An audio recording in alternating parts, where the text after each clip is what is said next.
Video میں آپ کو عمرہ کرنے کی مکمل تفصیل دوں گا کہ عمرہ کیسے کیا جاتا ہے، وہ بھی وہاں پہ حرم شریف میں جا کر لائیو ویڈیو کر کے آپ کو دکھاؤں گا۔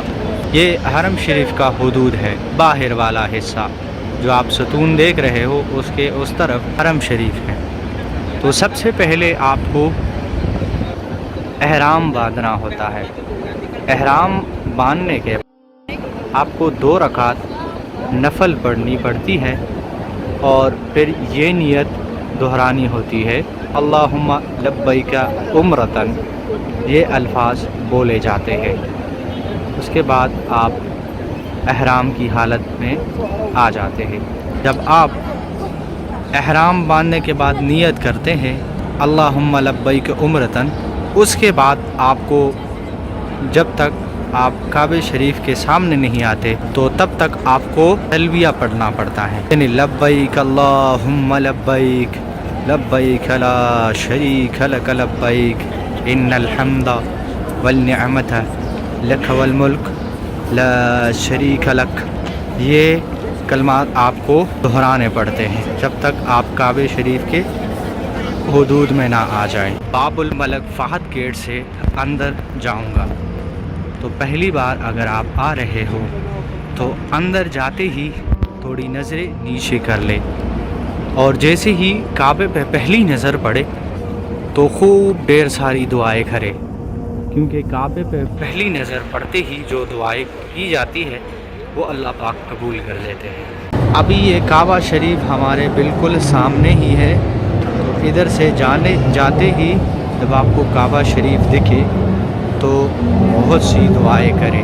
دعا کے بعد ہمیں کیا کرنا پڑے گا؟ طواف کرنا پڑے گا۔ جب میں قریب پہنچوں گا تو تب آپ کو بتاؤں گا کہ طواف کس طرح کیا جاتا ہے۔ ماشاءاللہ سبحان اللہ، ابھی ہم کعبے کے بالکل گراؤنڈ والے فلور پہ پہنچ گئے۔ ادھر سے آپ اپنے لیے خوب دعائیں کر کے پھر طواف سٹارٹ کر سکتے ہیں۔ طواف شروع کرنے سے پہلے میں آپ کو چند باتیں بتاؤں گا۔ ایک نمبر یہ کہ طواف 7 چکروں میں ہوتا ہے، مطلب آپ کو 7 چکر لگانے پڑیں گے۔ اب مرد حضرات کے لیے پہلے جو 3 چکر ہیں وہ تھوڑا زور سے، مطلب اکڑ کے ساتھ چلنا ہوتا ہے، اور باقی جو 4 ہے وہ سلو کر کے کرنا پڑتا ہے۔ طواف کہاں سے سٹارٹ کرنا ہے وہ بھی میں آپ کو آگے بتاؤں گا، لیکن اس سے پہلے طواف کرنے سے پہلے ایک چیز ذہن میں یاد رکھیں کہ آپ باوضو ہو، آپ کا وضو ہونا لازمی ہے۔ اور دوسرا، جیسے آپ طواف سٹارٹ کریں گے تو آپ کا دایاں ہاتھ جو ہے، جس طرح آپ حاجیوں کو دیکھ رہے ہو جو عمرہ کر رہے ہیں حاجی صاحبان، تو اس کا رائٹ ہینڈ جو ہے وہ ننگا ہے، رائٹ ہینڈ جو ہے وہ باہر رہے گا اور لیفٹ ہینڈ احرام میں ہوگا۔ آپ کا لیفٹ ہینڈ کعبے کی طرف ہوگا اور رائٹ ہینڈ دوسری طرف، اور چکر جو ہے آپ کو گھڑی کے الٹے سمت لگانی پڑے گی، یعنی کہ اینٹی کلاک وائز، یعنی آپ کو کلاک وائز نہیں گھومنا، گھڑی کی سمت نہیں چلنا، گھڑی کے الٹے سمت میں آپ کو طواف کرنا ہوتا ہے۔ آپ طواف سٹارٹ کریں گے۔ طواف کہاں سے سٹارٹ کریں گے؟ طواف ہمیشہ حجر اسود سے سٹارٹ ہوتا ہے۔ حجر اسود کعبے کے اس کارنر پہ، یہ جو آپ دیکھ رہے ہو اس ڈیزائن سے آپ کو سٹارٹ کرنا ہے۔ اگر آپ کو حجر اسود نہیں دکھ رہا، کیونکہ حجر اسود پہ بہت رش ہوتا ہے، لوگ اس کو بوسہ دیتے ہیں، تو اگر آپ کو بھی بوسہ دینے کا موقع ملے تو پہلے بوسہ لے کے سٹارٹ کر لے، اور اگر موقع نہیں ملتا تو اس پلر کو آپ پہچان لیں، اس کا ڈیزائن الگ ہے اس کارنر کا، اور دوسرے کارنر کا الگ ہے، ہر کارنر کا الگ الگ ڈیزائن رکھا گیا ہے تاکہ لوگوں کو پہچاننے میں آسانی رہے۔ تو یہ جو ڈیزائن ہے اس سے بھی آپ پہچان کر سکتے ہو اگر آپ کو نظر نہیں آ رہا۔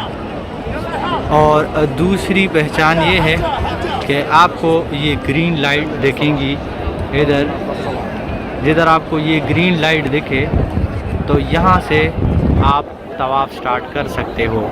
یہ حجر اسود کے سمت یہ لائٹ لگی ہوئی ہے۔ اب کرنا کیا ہے، جب اس لائٹ کے قریب پہنچو تو آپ کو یہ کعبے کے سامنے ہاتھ اٹھا کر یہ پڑھنا ہے، بسم اللہ اللہ اکبر، بسم اللہ اللہ اکبر، بسم اللہ اللہ اکبر، اور طواف سٹارٹ کر دینا۔ طواف کے دوران آپ کوئی بھی دعا مانگ سکتے ہو۔ اب ہم کعبے کے دوسرے کارنر پہ پہنچ گئے۔